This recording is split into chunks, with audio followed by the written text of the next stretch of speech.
quiser colocar o link correto aí. Obrigado. Então, vou continuar.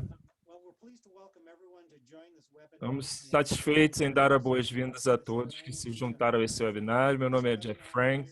Esse webinário é patrocinado pelos amigos do MST, Friends of MST, junto com Grassroots International e dos direitos humanos no Brasil. Como eu disse antes, estamos satisfeitos em apresentar esse webinário em inglês e português e queria agradecer nossos intérpretes, que estão Maria Aguiar e Eduardo Simas. Perguntas para os panelistas podem ser colocadas no chat. Por favor, coloque no idioma da sua preferência que elas serão traduzidas para os panelistas. Então, queria introduzir o nosso moderador, Tristan. É um ativista dos combustíveis fósseis e acesso à terra. Muito obrigado a todos. Então, gostaria de pedir a todos que, nessa chamada, gostaria de agradecer a todos. Vamos ter 1 hora. Então, meu nome é Tristan. Eu sou um ativista da ActionAid USA. Então, estou coordenando a campanha para acabar com a toma de terras, que inclui várias organizações em 3 continentes, porque é uma campanha muito grande. Nessa conversa, vamos falar sobre o papel de instituições financeiras dos Estados Unidos na toma de terras no Brasil. Então, existem também instituições financeiras no Canadá e na Europa que também estão envolvidas. Então, para colocar o cenário, a grilagem de terras não é um fenômeno novo, mas desde a crise financeira teve uma nova dimensão. O setor financeiro viu terras agrícolas como uma nova fonte de especulação e começaram a comprar terras agrícolas, e principalmente uma classe nas quais estamos focados, que são fundos de pensão, fundos de aposentadoria do norte global, nos Estados Unidos, Canadá e Europa, que estão comprando terra no sul global. Brasil é um alvo principal, mas também isso acontece nos Estados Unidos, na Europa Oriental e em países como a Austrália. Em muitos casos, estão exacerbando conflitos que já existem, né, de terra, incrementando a agricultura industrial. Então, aqui a gente vai estar falando sobre como isso impacta a reforma agrária, a luta pela reforma agrária no Brasil e também a luta pela agroecologia. Então, vou passar para o primeiro panelista. Temos Maria Luísa Mendonça, da rede social de Justiça e Direitos Humanos. Desculpe pela... E também temos Luiz Aref, do MST, do Movimento Sem Terra, no Brasil. Vou começar com Maria Luísa. Então, vou dar uma breve introdução de quem ela é. Maria Luísa Mendonça é a co-diretora da rede social e a editora do livro Direitos Humanos no Brasil. E também autora de Política Econômica do Agronegócio. É professora de Geografia na Universidade de São Paulo. E também aqui nos Estados Unidos, na cidade de Nova York. Então, ela fundou a rede social em 1999, no processo de construir alianças com várias organizações e movimentos sociais, e a rede social trabalha para usar mecanismos legais para defender direitos humanos, assim como conduzir pesquisas e documentação e publicar informes, vários livros e artigos para apoiar movimentos. Em 2015, a rede social publicou um informe, um relatório, expondo o papel de fundos de pensão internacional, especialmente especialmente baseado nos Estados Unidos, um fundo de pensão dos Estados Unidos, em comprar terra de grileiros no Brasil, usando estruturas legais complexas para evitar as leis brasileiras, violando as leis de reforma agrária, contribuindo para o desmatamento, além de violar os direitos de comunidades. A rede social tem continuado e eu tenho liderado esse esforço mundial nessa luta. Então, vou passar a palavra para Maria Luísa. Acho que o seu microfone ainda está mudo.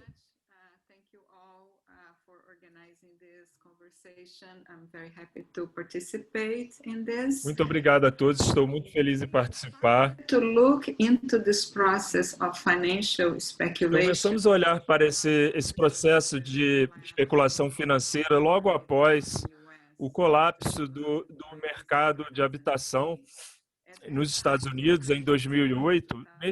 Nessa época, especialmente depois de 2010, começamos a olhar para a associação entre empresas de agronegócio no Brasil e empresas de petróleo para produzir etanol.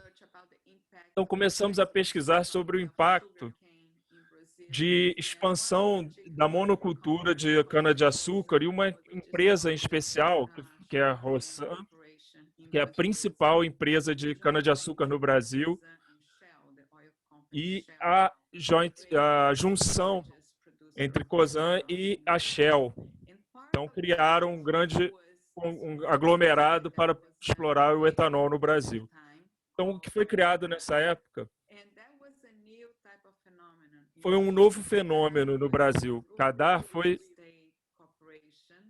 uma corporação, né, imobiliária, e a gente começou a olhar e descobrimos que a principal fonte de financiamento para Cadar vinha do T.A. Craft, que é um fundo de pensão dos Estados Unidos, e esse fundo de pensão criou uma grande corporação chamada T.A.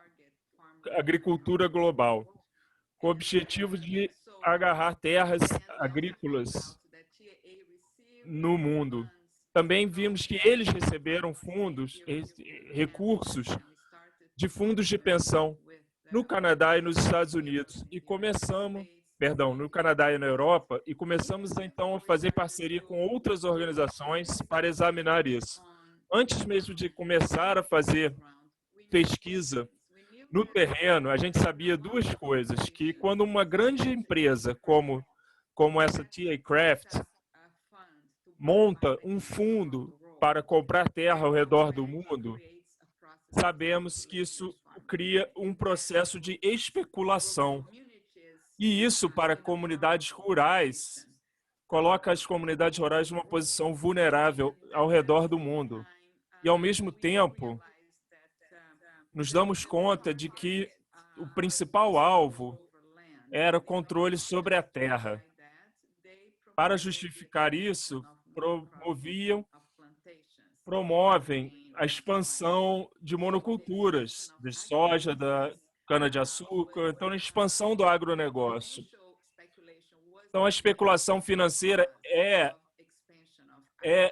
foi o principal custo da expansão do agronegócio. E ainda é o caso atualmente. Também percebemos que, nesse momento, o preço dos commodities de agrícolas estavam baixando, mas o preço da terra continuava subindo no Brasil.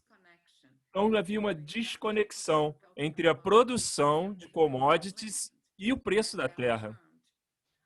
E confirmou a nossa teoria de que a principal razão para as corporações financeiras comprarem terra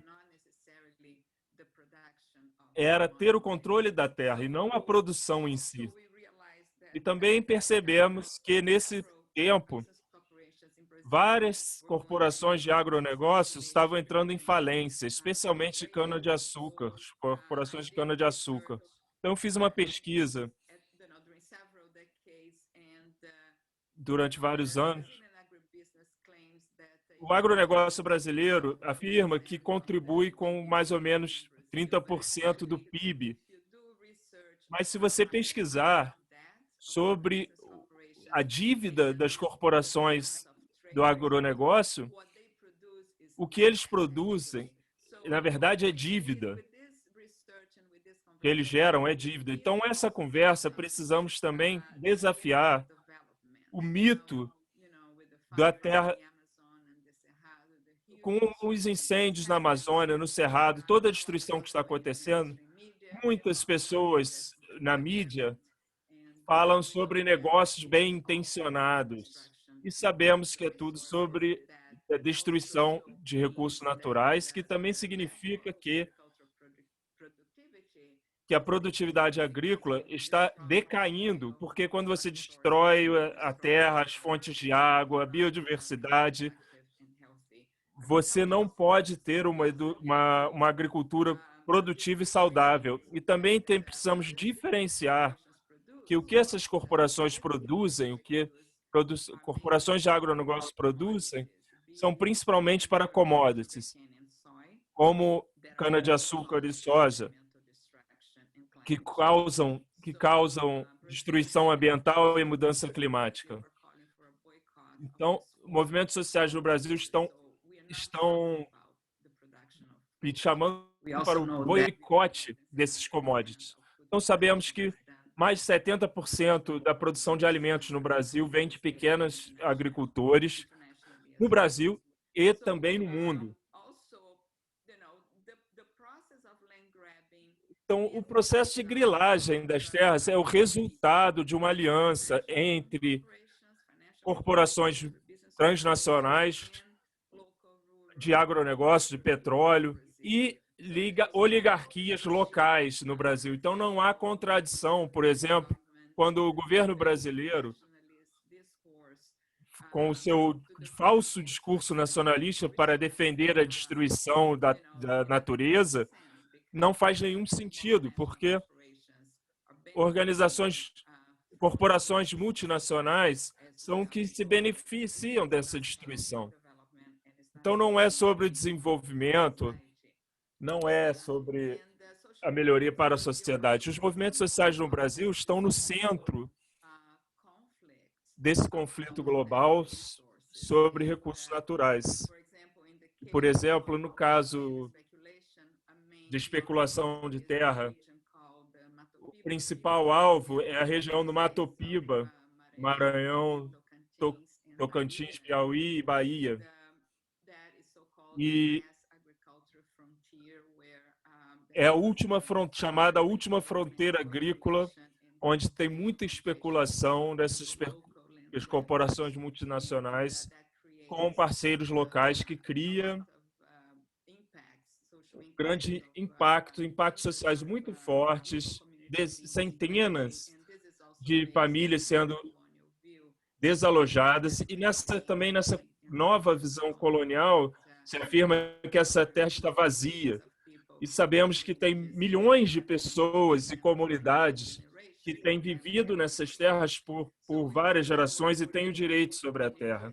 Então, temos trabalhado com comunidades globais e antes de começar com essas comunidades, estavam isoladas, são áreas muito remotas do país e antes de construir alianças com movimentos globais e organizações internacionais, conseguimos também avançar no direito à terra para produzir ferramentas para que as comunidades possam se organizar, ter uma estrutura organizativa e poder lutar pelos seus direitos sobre a terra. E também existe um risco para os clientes, por exemplo, professores de universidade têm os seus fundos de pensão administrados por essa empresa, mas eles não têm escolha. Mas, por exemplo, TA ou outras universidades também estudaram, a Universidade de Harvard, por exemplo, o fundo de Harvard também está fazendo especulação imobiliária no Brasil. Mas depois de alguns anos, quando você expande a monocultura de soja ou qualquer tipo de monocultura, você também começa a produtividade da terra cai Você destrói a terra, você destrói as fontes de águas, você destrói a biodiversidade, e isso afeta a produtividade e representa um grande risco para a saúde e assim como para a mudança climática. Então, estou falando sobre comunidades no Brasil e falando sobre coisas que se relacionam com todos os países do mundo. Então, temos que nos comprometer em defender a agricultura local, ecológica, e acho que o Luiz vai falar um pouco sobre isso mais tarde. Mas no norte global, nos Estados Unidos, vemos que há uma opinião pública a favor da produção local de alimentos, produção ecológica de alimentos. Mas no Sul, essas companhias multinacionais estão implementando o novo modelo de monocultura. Então, a gente precisa desafiar isso. Precisamos transformar nossos sistemas alimentares em todo lugar. Não podemos trabalhar com mudança climática, direito à alimentação, saúde pública, se nós não transformarmos nossos sistemas alimentares e torná-los agroecológicos. É algo que o MST tem trabalhado bastante e a Via Campesina por muitos anos. Então, no final da nossa conversa, nós também vamos dar mais informação sobre como se envolver nessa campanha contra a especulação fundiária. Então, obrigado novamente. Muito obrigado, Maria Luísa. Então, caso tenham perguntas, podem escrever no chat que vamos responder depois das apresentações. Então, o próximo temos Luiz Aref, que é da Coordenação Nacional do MST. O MST, muitos sabem, tem sido um líder pela soberania alimentar, reforma agrária e agroecologia no Brasil por décadas. Luiz também é administrador do estado de Goiás, do setor de produtividade. No setor de produção, Luiz trabalha na frente de agroecologia. Ele está no MST desde 2002, é um engenheiro florestal com mestrado em agrosistemas ecológicos. Então, Luiz, eu passo a palavra para você. Então, Luiz, por favor, se pudesse falar assim, pausadamente, devagar, facilitar para o intérprete. Obrigado. Vou falar devagar, então. Eu quero apresentar, eu posso apresentar aqui? Tristan. Acho que sim, né? Deixa eu ver aqui. Apresentar. Vamos ver. Apareceu?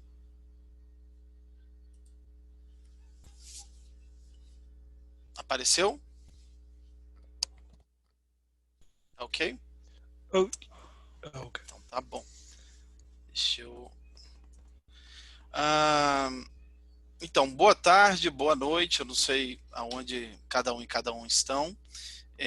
Como foi apresentado pelo Tristan, eu sou Luiz Aref e eu agradeço aqui em nome do MST a possibilidade de nós trazermos um pouco da nossa realidade hoje no Brasil com relação à grilagem de terras e também do que nós temos feito para enfrentar essa grilagem de terras e como está a reforma agrária e a construção de um projeto popular para o campo e para o nosso país.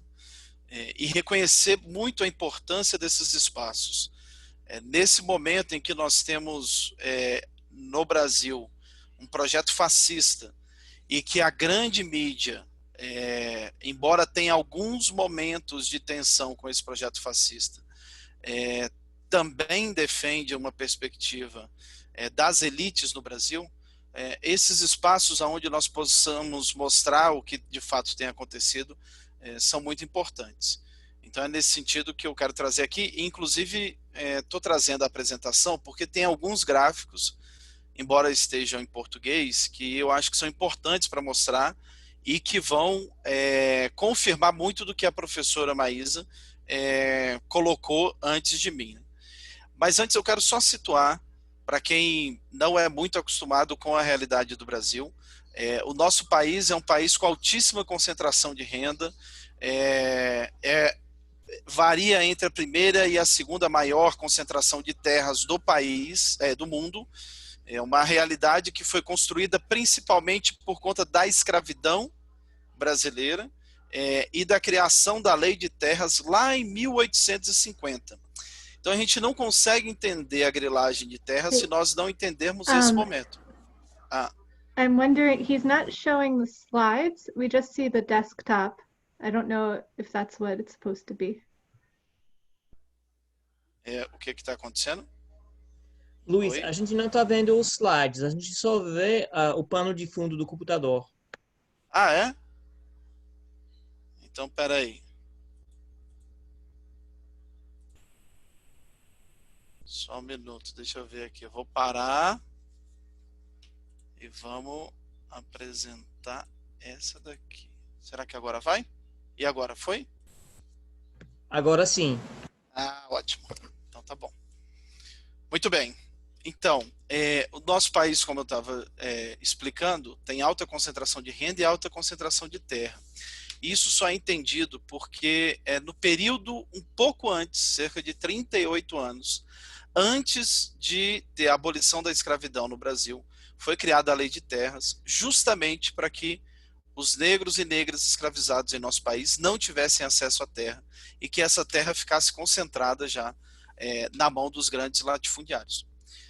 É claro que ao longo, como disse a professora Maísa, ao longo desses mais de 150 anos, nós do campo fomos mantendo as nossas vidas, principalmente nos interiores desse país, aonde esses latifundiários não garantiram essa concentração de terra.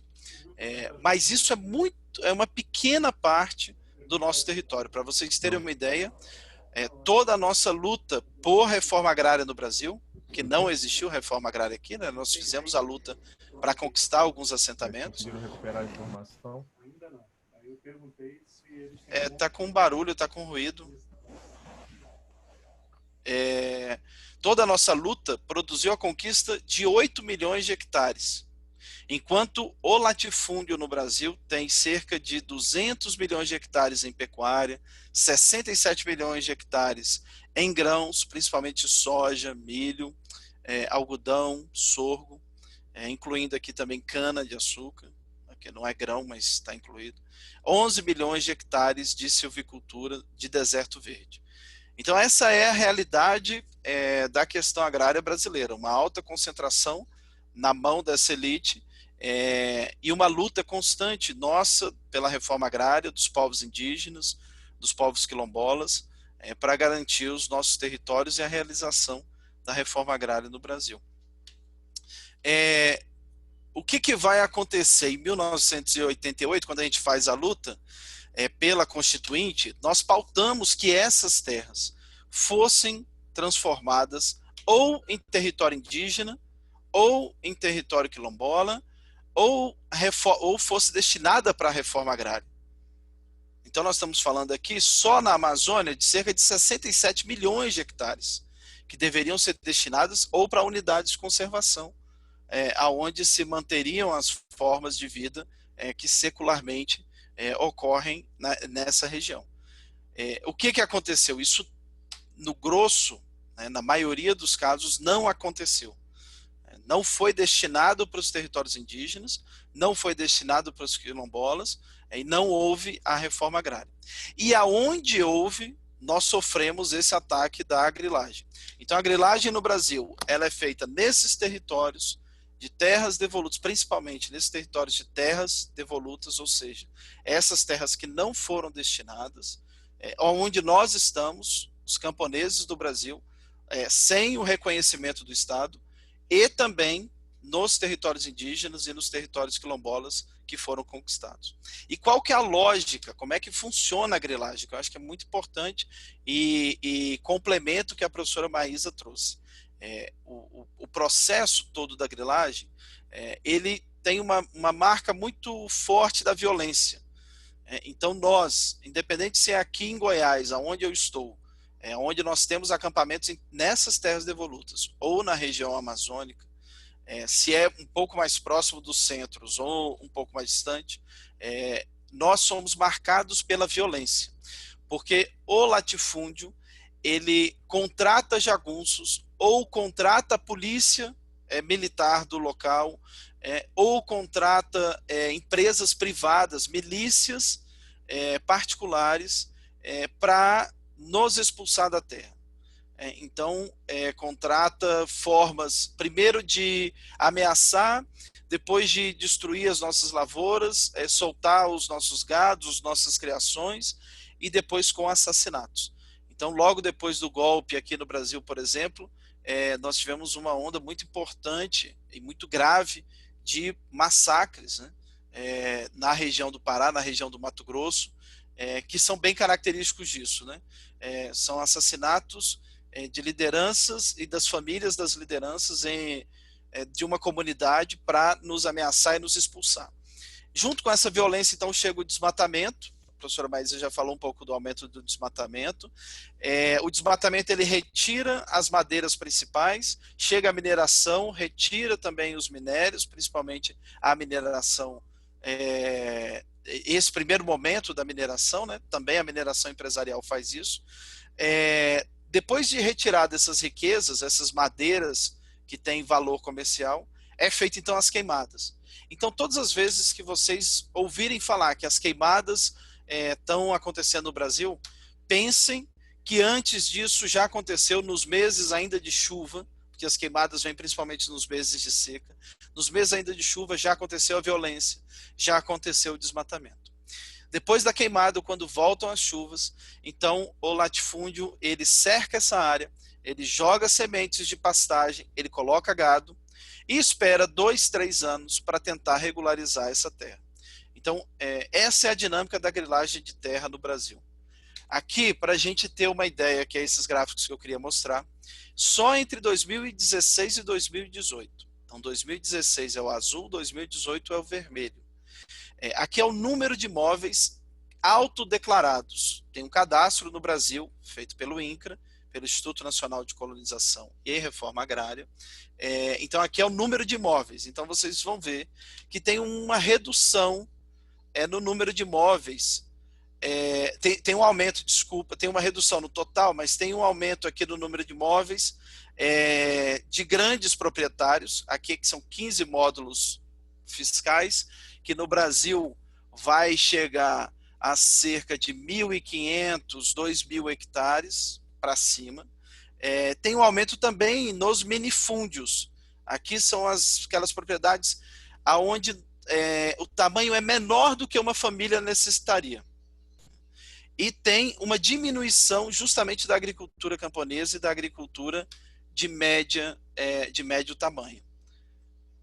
Porém, olha a diferença quando a gente olha o aumento da área de imóveis, desses imóveis. Então, justamente esse grande setor aqui, que são os latifúndios, os latifundiários, eles vão ter um aumento de quase o dobro das propriedades, do tamanho das propriedades deles.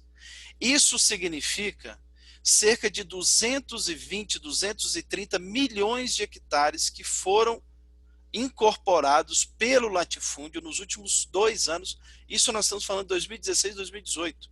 Com certeza, nos últimos 2 anos agora, 2019 e 2020, esse número se aproxima novamente de cerca de 150 milhões de hectares. Isso quer dizer 1/4 do território brasileiro. Nós não estamos falando aqui que se aumentou os 230 milhões de hectares em terra, única e exclusivamente, mas era terra que estava aqui com nós, era terra que era da agricultura camponesa, que era da agricultura familiar, que era do médio proprietário, do pequeno proprietário, território indígena. Então não se produziu novas terras, se tomou essas terras e se incorporou ao latifúndio. Essa é a grilagem. Aqui um gráfico só para mostrar o aumento do número de propriedades em porcentagem e o aumento da área dessas propriedades. Então, aquelas do latifúndio aumentaram em torno de 13% o número de propriedades, mas a área total aumentou em 47%. E isso se junta, então, com o governo Bolsonaro, a partir de 2019, na realidade, ainda na campanha, no final de 2018, com um estímulo dessa grilagem. E aqui eu já vou para a finalização da minha fala. E esse estímulo ele vem, uma parte, pela paralisação da reforma agrária. Então, hoje, no Brasil, não há mais o respeito à Constituição Federal, o respeito ao direito à terra, que historicamente foi negado, mas agora ele está completamente parado. Nós, enquanto MST, ainda somos 60 mil famílias acampadas. Aqui no estado de Goiás, da onde eu sou, somos 1.700 famílias acampadas. Não tem nenhuma previsão de assentamento dessas famílias. Se acabaram as políticas públicas de assistência técnica, de financiamento, de construção de moradias para as nossas famílias. E tem um processo muito grave de privatização dos assentamentos. Todos os nossos assentamentos, todas as terras conquistadas pela reforma agrária, elas são do povo brasileiro, elas são um bem público, em que nós, assentados e assentadas, famílias assentadas, temos o direito de usar esta terra, mas não é uma propriedade privada, aqueles 8 milhões de hectares que eu falei. O governo Bolsonaro está privatizando essas terras. O que vai acontecer? E já está acontecendo. O latifúndio vai comprar novamente essas terras, ou vai expulsar as nossas famílias, comprar a preço barato, ou vai expulsar nossas famílias aonde nós estamos mais afastados e vai reconcentrar essas áreas que foram conquistadas. O governo Bolsonaro ataca deliberadamente os povos indígenas, os povos e comunidades tradicionais, liberando para que seja feito o desmatamento, para que seja feita a grilagem nesses territórios conquistados. Eu não sei se vocês chegaram a acessar, mas ao longo desse ano nós travamos uma batalha muito importante, que foi contra a MP 910, uma medida provisória do governo federal, que todos os movimentos do campo no Brasil e também várias organizações ambientalistas se colocaram contrárias, que era justamente para regularizar essa grilagem. Nós conseguimos parar esse processo, mas temos sofrido o tempo todo ameaças de que vai voltar essa tentativa. E toda essa movimentação de estímulo à grilagem e paralisação da reforma agrária produziu isso que a professora Maísa falou. O desmatamento agora essa semana saiu, é o recorde em 12 anos, cerca de 11 milhões de hectares só na Amazônia. As queimadas que foram recorde também no Cerrado, que foram recorde no Pantanal. E uma situação muito grave, que é a militarização. Hoje, quem trabalha sobre esse processo de desmatamento, sobre esse processo das queimadas e sobre a questão fundiária no Brasil são os militares, é o Exército. Então, aonde nós estamos sofrendo ameaça de despejo, é o Exército que chega. Aonde está havendo desmatamento, é o Exército que chega, supostamente para evitar o desmatamento, mas que nós sabemos que não é verdade, né? Então, qual que é a nossa resposta? E finalizo aqui. Nós, do MST, estamos convencidos, e isso tem se mostrado a realidade junto com várias outras organizações do campo no Brasil e da cidade, de que a reforma agrária ela volta a ser um elemento central para o Brasil, porque a reforma agrária traz justiça social, ela enfrenta as desigualdades sociais. Eu não sei se vocês acompanharam, mas os dados também de 2018, desatualizados, portanto, demonstram que 83 milhões de brasileiros e brasileiras passam fome ou estão à beira de passar fome. Então, se nós imaginarmos com a pandemia, alguns amigos do MST aqui no Brasil têm dito que nós já estamos chegando na casa dos 110 milhões de brasileiros e brasileiras que ou passam fome ou não sabem se não passarão fome nos próximos meses. Isso é quase metade da população brasileira, em alguns dados, mais da metade da população brasileira. Então é um nível de desigualdade brutal. A reforma agrária cuida dos bens comuns. Em vários estados do Brasil, os assentamentos de reforma agrária, os nossos assentamentos, têm mais áreas conservadas de floresta, de nascentes, de rios, do que inclusive as unidades de conservação, os parques, porque todo assentamento é obrigado a ter pelo menos 20% da sua área conservada. A reforma agrária produz alimento saudável. Então hoje nós temos a produção agroecológica, não só nas áreas do MST, mas em várias outras áreas. Já é um grande movimento agroecológico que tem acontecido no Brasil. A reforma agrária diminui as grandes cidades, interioriza o país e cria mais democracia. Combate, se a gente olha os mapas, aonde aconteceu a reforma agrária e a votação, aonde aconteceu a reforma agrária, a margem de votos nos projetos fascistas é muito reduzida. Então, por isso que nós exigimos que sejam destinadas essas terras públicas, para que não seja legitimada a grilagem, mas seja destinada para a reforma agrária.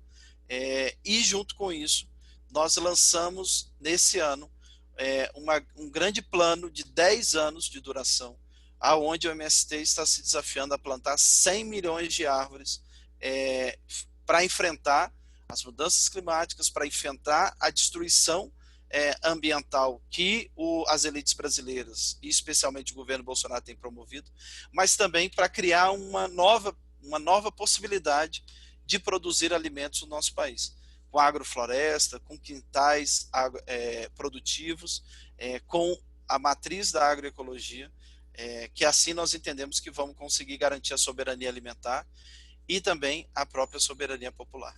É isso, obrigado.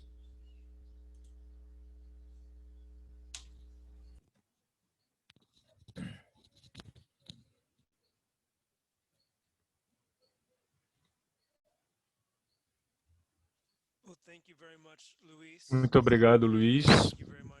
Muito obrigado, Maria Luísa. Então, temos agora tempo para algumas perguntas. A forma de fazer uma pergunta é escrever na seção de perguntas e respostas, o QA. Tem uma pergunta, Andrew, que está perguntando, está dizendo, eu tenho que sair, é possível ter uma gravação, uma cópia da apresentação? E acredito que estamos gravando e será disponibilizado no site ou na página do Facebook do Friends of MST, amigos do MST. Então, sim. Então, se tiverem que sair...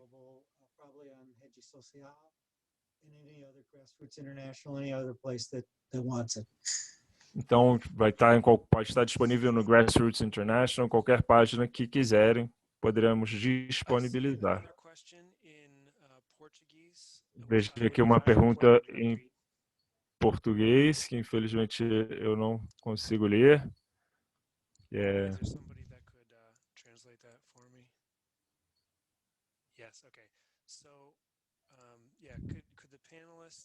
Se os panelistas pudessem explicar o significado da frase interiorização do país.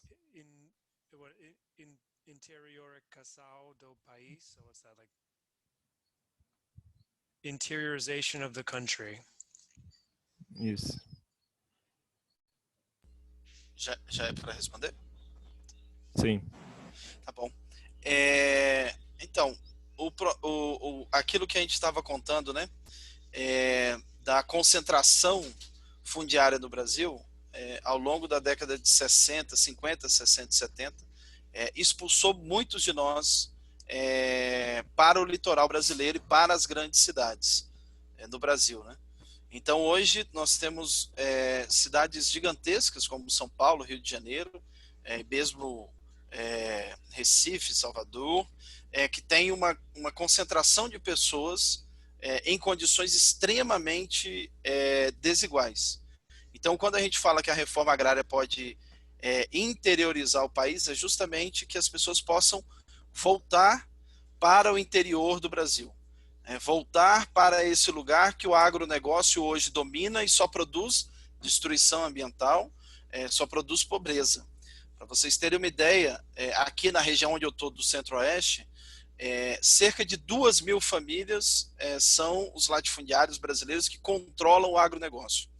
E nas cidades aonde eles controlam, quase 30% da população vive única e exclusivamente de renda social, renda do Estado, que é uma renda de 120, 130, 140 reais. Que agora eu nem sei em dólar quanto que vai estar, mas vai estar em torno de, acho que, 20 dólares, 25 dólares. E as cidades vão morrendo. Essas cidades vão morrendo, os municípios vão morrendo, porque as pessoas vão saindo e vão indo para as grandes cidades. Então a reforma agrária ela faz o inverso. Ela permite que as pessoas possam voltar para os interiores do Brasil. Não sei se a professora Maísa quer colocar alguma questão com relação a isso.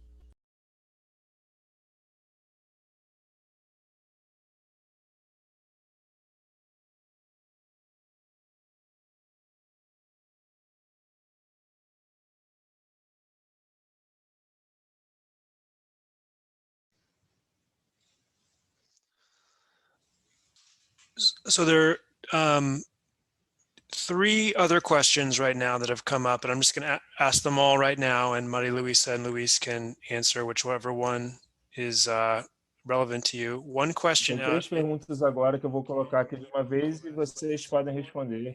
Então, como as pessoas nos Estados Unidos podem apoiar esses esforços, a campanha do MST, mas também talvez a campanha de luta contra as instituições financeiras. Uma outra pergunta que eu acho que está relacionado: existem prefeitos ou legisladores que são contra a aquisição de terras? Tem elites tomando posição contra isso?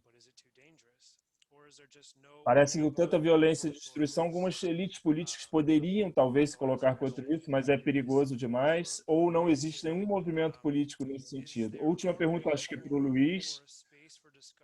Já tem um fórum, um espaço de discussão que aproxime o MST, movimentos, organizações indígenas e quilombolas para discutir e enfrentar esse problema?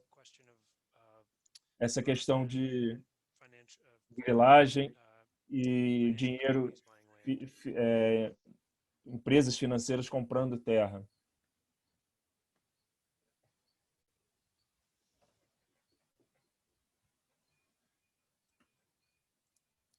I don't know who would like to go first, Maria Luisa or Luis? Não sei quem quer responder primeiro. Pode ir, Maria professora, Luisa ou primeiro. Luis?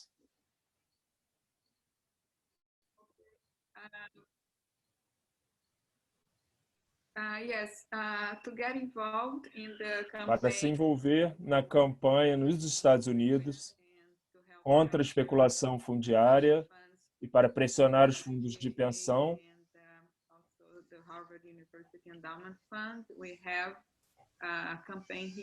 temos uma campanha aqui com o website que eu estou colocando aqui na tela. Então, esse é o site da campanha, Parar com a Grilagem de Terra, estimulando as organizações que participam. É possível se envolver, assinar petições, pode ler vários relatórios que a gente tem colocado nesse assunto. E também temos trabalhado com universidades para que se envolvam. Se você entrar na página da campanha, vai encontrar informação sobre isso. Também temos um kit de instrumentos, uma caixa de ferramentas, que apresenta várias formas de se envolver. Sobre as outras perguntas, as elites locais, como disseram antes, estão muito envolvidas na grilagem de terras no Brasil. E corporações multinacionais se aproveitam dessa grilagem local.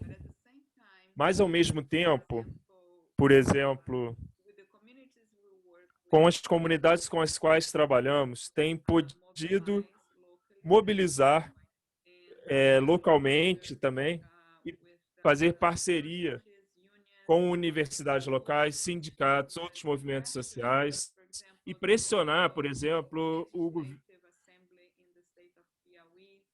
a Assembleia Legislativa no estado do Piauí, por exemplo, e também outros movimentos de base que apoiam esse processo. Então, puderam incluir localmente na nova lei fundiária pontos específicos para assegurar que as comunidades locais tenham acesso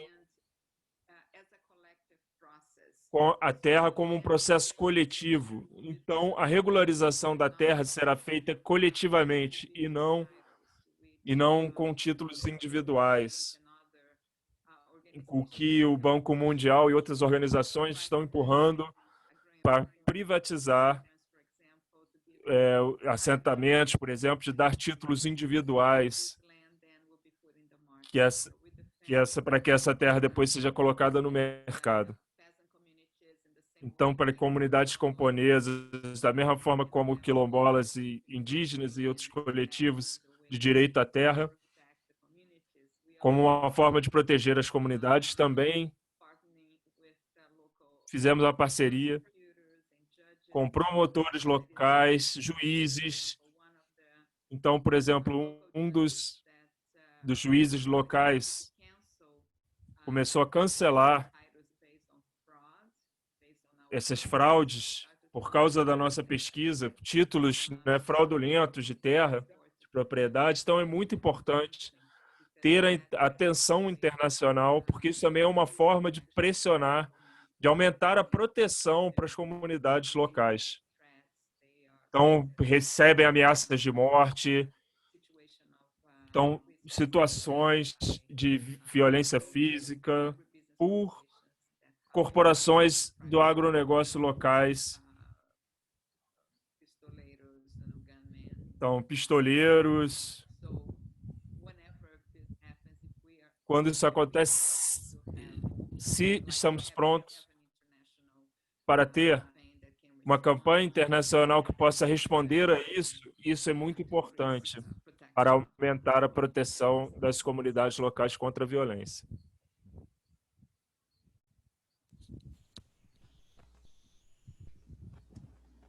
Posso, então? Então, apenas complementar, acho que a professora Maísa trouxe vários elementos importantes, reforçar isso do boicote, esse esforço de denunciar o que está acontecendo no Brasil, né, por meio dessas ações internacionais, ela é muito importante e ela tem muito efeito no Brasil. Mesmo quando a escala não é tão grande, né, ou seja, não para vários e vários navios, mas tem um impacto muito poderoso no Brasil, esses boicotes, essas ações. Então, reforçar isso. E também acho que o papel da batalha das ideias, inclusive nas redes sociais, ela é importante. Porque assim, nós tivemos 15 minutos aqui para explicar o que é grilagem, mais 15 minutos junto com a professora Maísa. Mas é um negócio muito difícil de ser entendido, né? E essa conexão, como é que isso está ligado com a violência, como é que isso está ligado com a queimada, talvez as queimadas sejam o que mais chamem a atenção, né? Então, ajudar a explicar isso é muito importante. Aqui no Brasil, quando nós estávamos nessa batalha contra a medida provisória da grilagem, grilagem é um termo que não se fala muito mais no Brasil, né, como se falava na década de 90. E uma cantora de funk muito famosa aqui, que é a Anitta, ela se engajou contra essa medida, né, contra a medida, entendeu que era uma medida provisória da grilagem, e ela fez uma live, ela tem mais de 30 milhões de seguidores, não sei, e essa passou a ser a palavra mais buscada, por exemplo, no Google, uma palavra que as novas gerações não conhecem. Então isso também é importante. Sobre os polos que batalham contra a grilagem, as elites brasileiras, elas são extremamente atrasadas, né? São violentas, porque elas nascem daquilo que eu mostrei, elas nascem do latifúndio. As elites brasileiras são muito atrasadas, de fato. Então elas não têm, com raríssimas exceções, que nem caberia aqui nominar, com raríssimas exceções, elas não têm nenhuma perspectiva de um desenvolvimento mais justo no Brasil, né? Então, não, mas eu reforço o que a professora disse, tem muitos pesquisadores, pesquisadoras, artistas, outros movimentos, e sim, tem prefeitos, vereadores, que foram eleitos, inclusive, com essa pauta, por conta do golpe, né? Em 2016 no Brasil, reduziu muito, mas aparentemente nós estamos começando a diminuir a redução, nem estamos subindo, mas estamos reduzindo a diminuição, estamos parando a diminuição de vereadores, vereadoras, prefeitos e prefeitas que são ligados à defesa dos territórios indígenas, dos territórios quilombolas, da reforma agrária. E por último, sobre os fóruns, sim, aqui no Brasil nós temos a Via Campesina também. A Via Campesina aqui reúne os vários movimentos do campo, reúne povos e comunidades tradicionais quilombolas, pescadores e pescadoras, reúne a PIB, que é a Articulação dos Povos Indígenas do Brasil. Então esse é um espaço, mas tem outros espaços, como a Articulação Nacional de Agroecologia, que é um espaço que reúne várias organizações, ONGs, movimentos, redes, que trabalham com a agroecologia e também fazem a luta contra pastorais sociais, né, as pastorais da igreja, das igrejas também estão juntos, que fazem a luta contra a grilagem e, ao mesmo tempo, a construção da agroecologia no Brasil. Isso.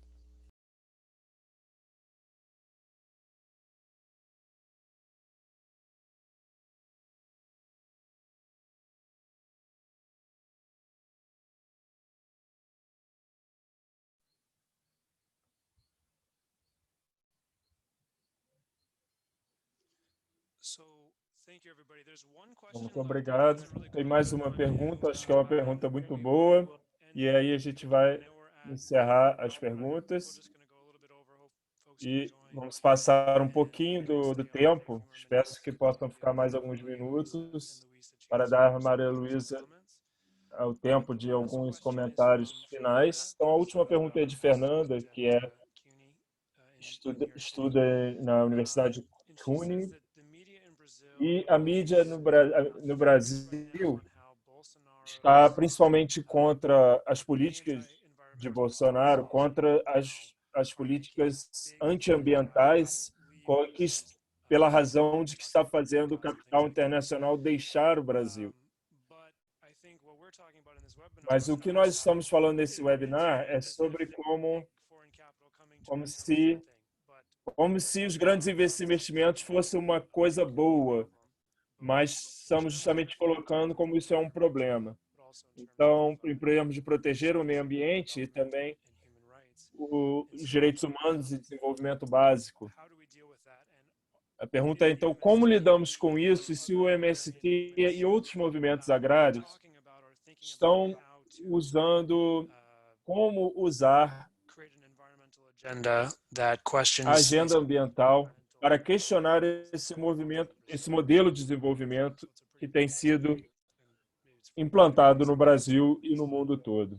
Então, é uma grande pergunta aí para ambos. Não há tal coisa como agronegócio local sem as grandes empresas que controlam toda a produção de insumos químicos, de agrotóxicos, pesticidas, fertilizantes, que são a principal causa de mudança climática.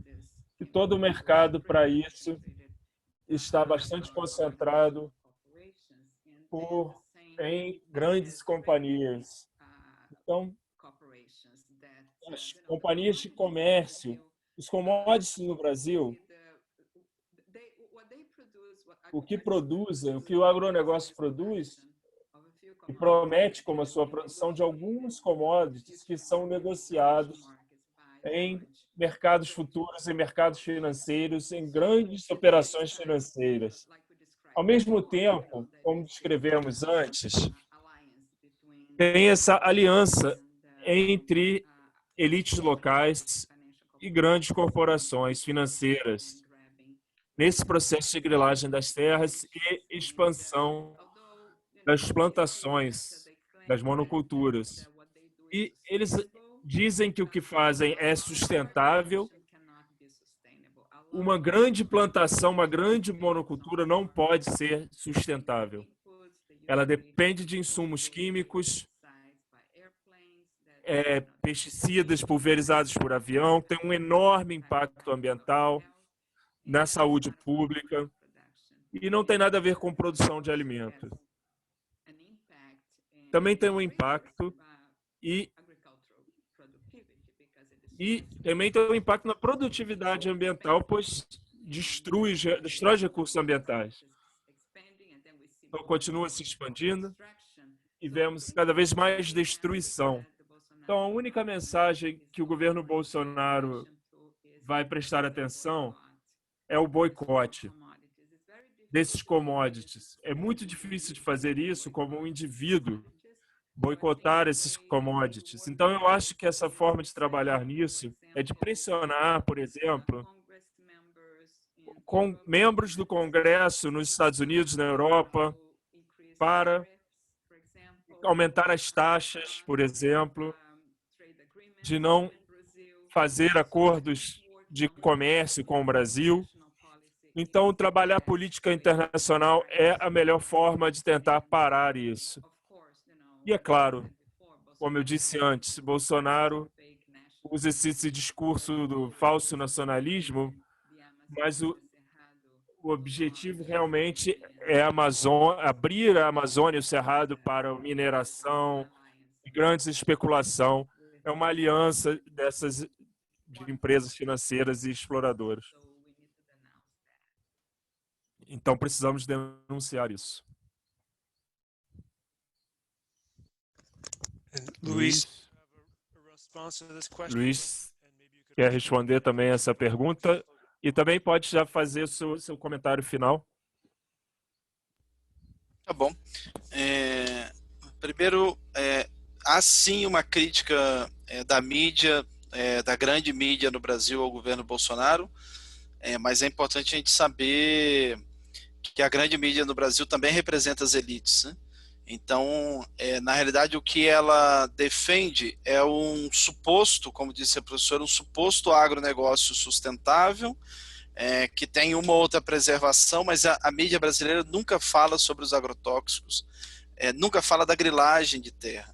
Ela fala da queimada distante, ela nunca diz quem de fato está fazendo isso, né? E ela defende os interesses, outros interesses que o governo Bolsonaro defende, como a privatização, como a dependência dos interesses internacionais. Então, a mídia brasileira tem uma disputa com o Bolsonaro, mas ela é muito pontual. E o que ela apresenta como solução também não resolve o problema. Na realidade, é uma mesma face, é uma outra face da mesma moeda, né? Então, o que a gente tem colocado aqui, e veio na pergunta, né?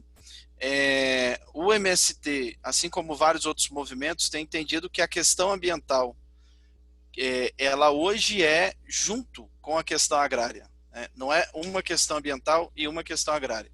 Só pode se conservar a Amazônia, o Cerrado no Brasil, só pode enfrentar as queimadas e os desmatamentos se fortalecer os povos do campo, das águas e da floresta.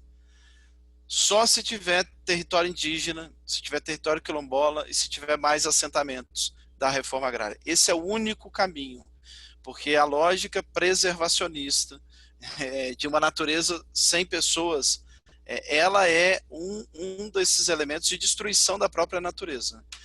Aonde nós temos área conservada no Brasil, é aonde nós temos os povos. Então, é por isso essa junção entre território, conservação dos bens comuns, né, da água, da biodiversidade, da terra, do ar. Essa junção do território com a conservação dos bens comuns, ela é o caminho que nós estamos construindo aqui no Brasil. Bom, para finalizar, novamente agradecer a possibilidade, em nome do MST, de dialogar aqui com vocês. A situação no Brasil é bastante grave, preocupante, mas nós também temos construído muitos caminhos de enfrentamento e é importante a gente manter esses canais de diálogo É muito importante os canais de denúncia, os canais de pressão, porque as respostas do governo Bolsonaro e das elites brasileiras, elas não vão resolver o problema brasileiro, na realidade elas vão agravar. Infelizmente nós teremos mais fome, mais desemprego, mais destruição ambiental. Então, nós estamos muito convictos de que o caminho da reforma agrária, o caminho da defesa dos territórios, o caminho da produção de alimentos saudáveis, da agroecologia, da soberania alimentar, traz as respostas para o povo brasileiro, e é assim que nós vamos seguir. Bom, obrigado.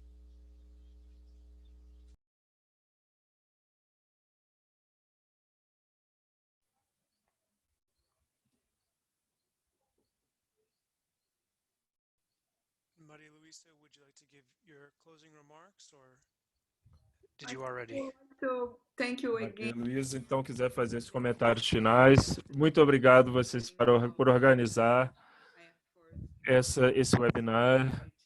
Então, é muito importante se envolver com essa solidariedade. Estamos falando sobre questões centrais que estão em todos no mundo inteiro. Estamos falando sobre saúde, meio ambiente, mudança climática, biodiversidade, e os Friends of MST tem sido fundamental para as pessoas se envolverem aqui nos Estados Unidos. Então, muito obrigado a todos e todas por organizarem isso. Muito obrigado, Maria Luísa e Luiz, por se juntar a nós e fazerem apresentações tão legais. Muito obrigado aos Friends of MST e agradeço a todo mundo. Passamos um pouquinho do horário. Coloquei alguns links no chat.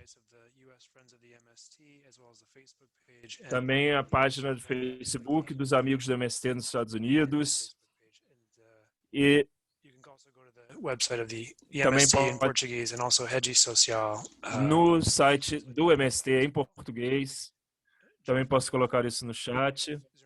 Jeff, tem algo mais a acrescentar? Muito obrigado, Tristan. Eu queria agradecer a Maria Luísa e Luiz pela excelente apresentação. Eu sempre aprendo tanto. Ouvir o pessoal do MST. E Maísa também tem feito isso durante tantos anos. Cada vez que eu leio um artigo dela, eu aprendo muito. Eu só queria colocar uma nota antes. Como dissemos antes, esse webinar foi gravado em português e inglês. Então, ele vai ser circulado. Vou colocar nesses diferentes sites.